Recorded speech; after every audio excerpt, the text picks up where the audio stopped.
So, welcome fellow coin collectors, how you going? This is Glenn, back with another video, and today in front of me, so about here, is what I have new in my actual coin collection. And getting new coins is actually very exciting, because sometimes you just don't know what you're going to get. So, the German lot, I wasn't too sure what was in it. I knew there was a 500 mark and a 1 Reich mark, but that's about it. I forget about the rest.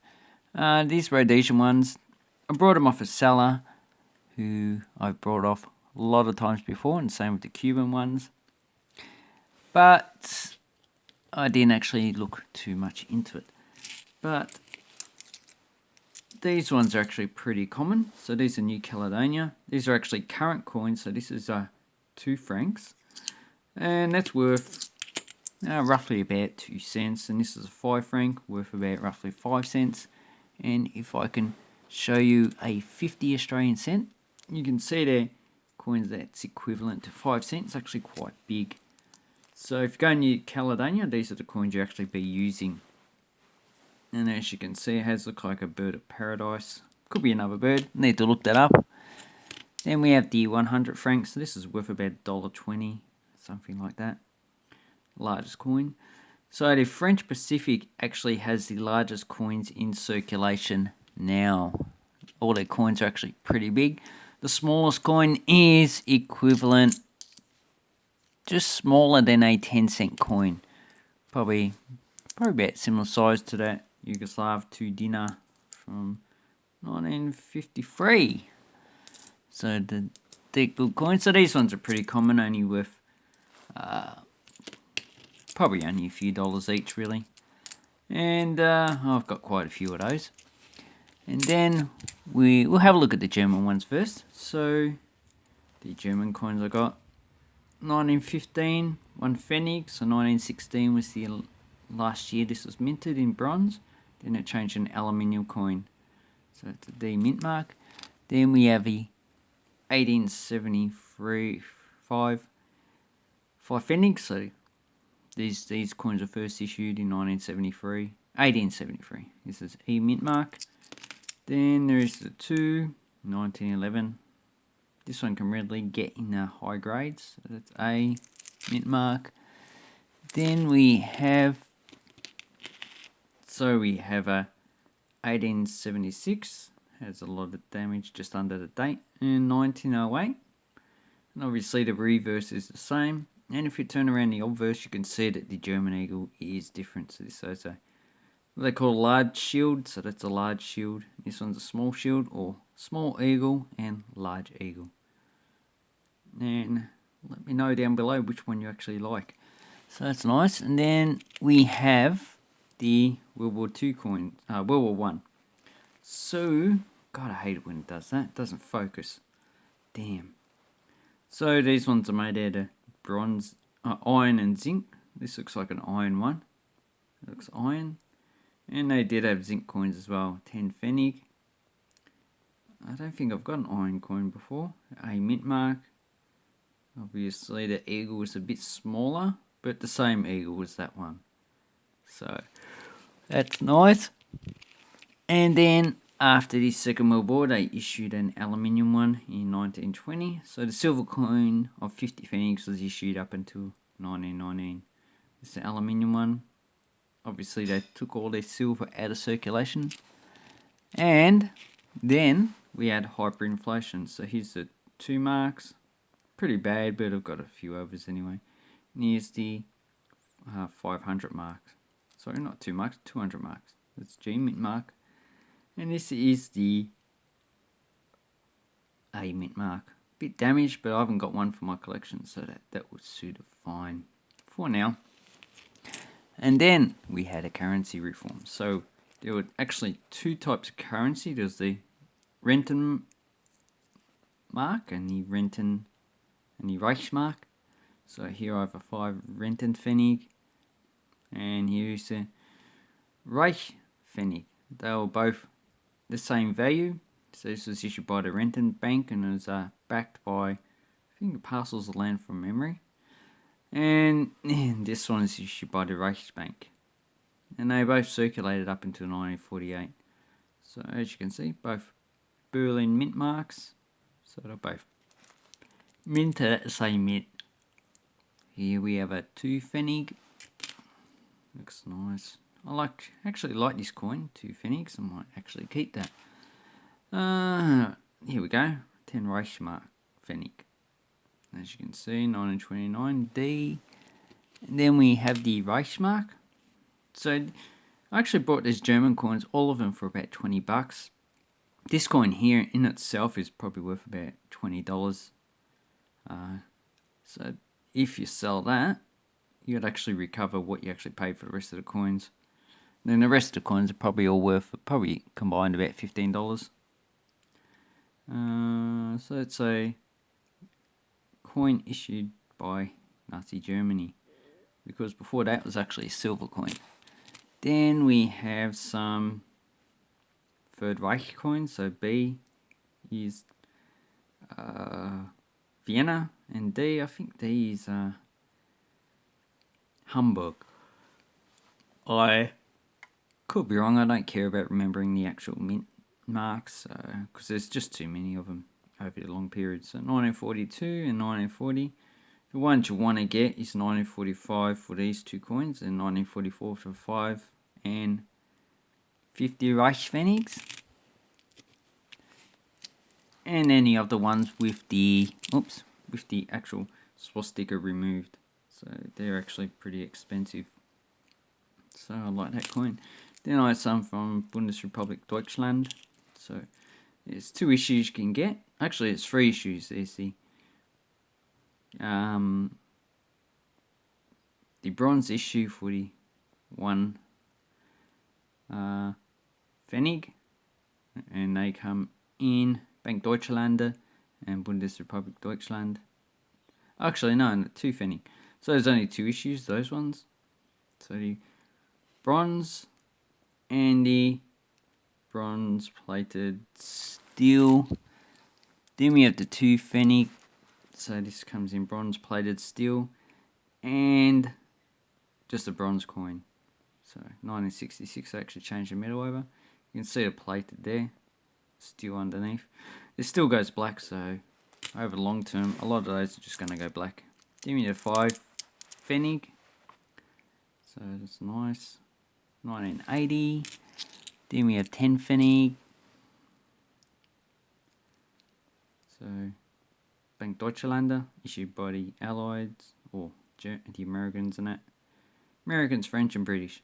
And Bundesrepublik Deutschland, Federal Republic of Germany. Then we have, let's go, 50 Pfennig. So this is about the size of an Australian 5 cent. Bank Deutschland, 1949. So these ones you can get in 1950, but they're pretty rare and they're very expensive. This one's 1975. And as you can see, one's milled and one's not. I think they changed over in the 70s, milled. Then we have the 1 Deutschmark, size of a 10-cent coin. So here's a 10-cent coin. Pretty same. So yeah, I once heard a story of people taking over 10-cent coins to Germany and trying to use them as 1 mark coins. Probably wasn't successful because the weight's a bit different. And also the design. Then we have the standard design that was issued during the 60s. 1974, F mint mark. 1963, this one's a J mint mark. Two Deutschmarks coins. You have Marx Blank, and here you have Adenauer. I think his name is. Okay, so yeah, these are actually pretty common, only worth a few dollars each. Then we have the 5 mark. So this is the first issue, 1975. Before that, they were actually silver. So 5 Deutschmarks. Pretty plain coin, but they actually circulated along with the banknote. So I think the banknote would have been more popular, but probably depends on where you actually used coins. Okay, so that's the German issue. Then we have Africa.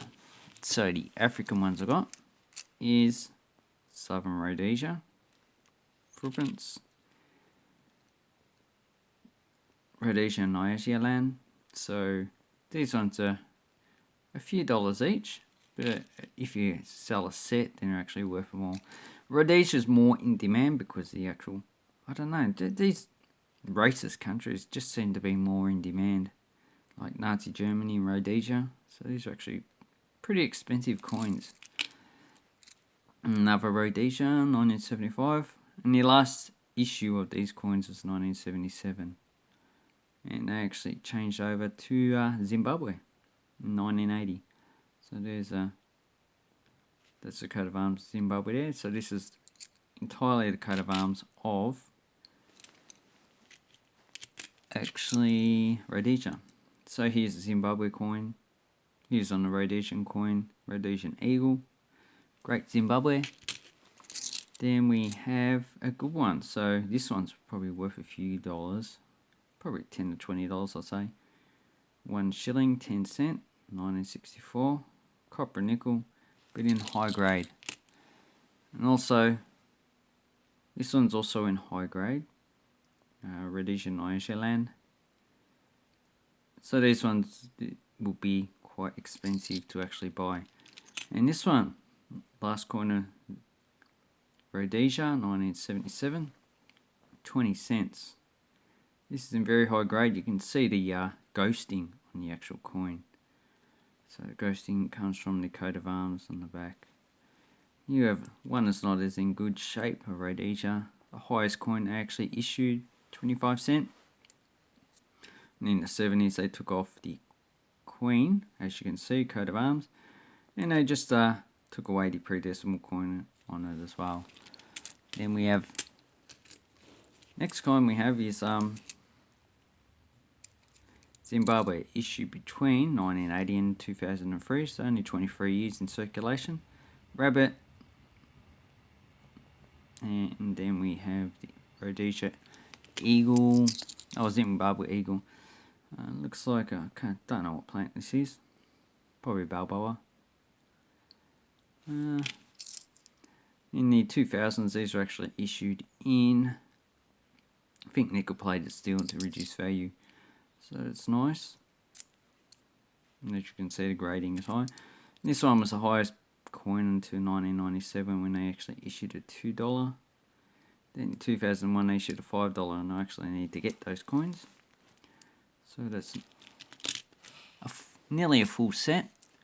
And then we have East Africa. So we've got the 1 cent. Then we had to move them away. Then we had the 5 cent, which is a little bit bigger. So 1924. So they have two coins. I think before 1922 is 1 florin equals 100 cents, and then they issued a shilling equals 100 cents. Then we have 36 in 1942, and if you look on the obverse, see this one's Edward VIII. So there are a few countries that actually issued coins under Edward VIII. None of the major countries did. New Guinea did. And here's George VI. So they're not that valuable. There's quite a lot of them. But if you wanted to actually get a set of them, then it would actually be a bit harder. Okay, then we have the 10 cents. So this is the largest coin. Pretty much the size of a penny. 1935, 43. And as you can see, George V, 6. Then we have a 51, which is George VI as well. And then the actual last coin, 1964, the reverse is the same, has elephant tusks, so the elephant tusks there. But the obverse has, 10 cent, East Africa has the monarch removed. And that is Swahili, I believe, Senti Kumi. So that's a nice coin. And then we have the copper nickel, or before 1945 silver issue, the 1 shilling and 50 cents. So it's nice. This is the last year of issue of the 1 shilling, 1952. This has huge mintage. As you can see, it has a mountain in the background, a lion. This is a beautiful design. There's the effigy of the Queen and King. And then, so here I have 3 issues. Oh, no, that's Zimbabwe. 3 issues of Cuban coins. So we have the tourist coins. So these are issued for tourists. And then we have the normal circulating coins. So the circulating coin is a 1 centavos. And this design was first issued in about 1915, so before the communist takeover. And they have 1, 5. As you can see, it is coin alignment, which is the same as the United States. 1, 5, 20, so they have no 10 cents. And if you turn it over, you can see the coat of arms. And these are actually still in circulation in Cuba. So here's an older 1 peso. They changed it in the 90s to have another guy on it. Here's the coat of arms. And here's the 3 pesos. They also have a 5 pesos they issued in 2016, but I don't have that one. It's a pity. So, and this one has Che Guevara. So the well-known revolutionaries on shirts. Then we have international coins issued by Cuba for tourists. So this is the one that's tied to the US dollar. So 1 to 1. So we've got 5, 10, 25, 50 centavos. Then we have the 1 pesos. So that's the highest coin of this issue. They all have buildings on it and the coat of arms on the other side. So that's nice. Then we have the older tourist issues. So here's the first one, 5 centavos. And here's the second one, 25 centavos in aluminium. So that's those coins. What I need to say about Cuban coins is that you can't actually find these for sale on eBay. Why is that?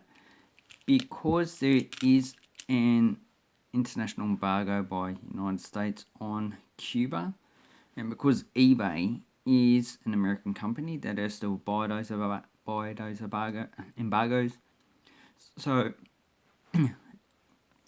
anything that comes from Cuba, coins, stamps, doesn't matter what it is, they're not allowed to be sold on eBay. So you won't find anything on coins or banknotes listed as Cuba. Same thing with Iran and North Korea. You won't find anything coins and banknotes listed under Iran or North Korea. You'd have to look up probably centavos for this one, or Caribbean country. For Iran, probably look up Persia or just real, their currency. For North Korea, just won or Korean won. That's how people get around it. So that is probably why you can't actually find Korean coins that easy on eBay. But, you know, if you try, you can actually find them. Like, I got this whole set, all from one seller, and I pretty much completed a lot of my collection. Anyway, I'd like to say thank you very much for watching my video. Give it a thumbs up, subscribe to my channel, leave a comment down below, and have an awesome coin collecting time. Thank you, and bye-bye.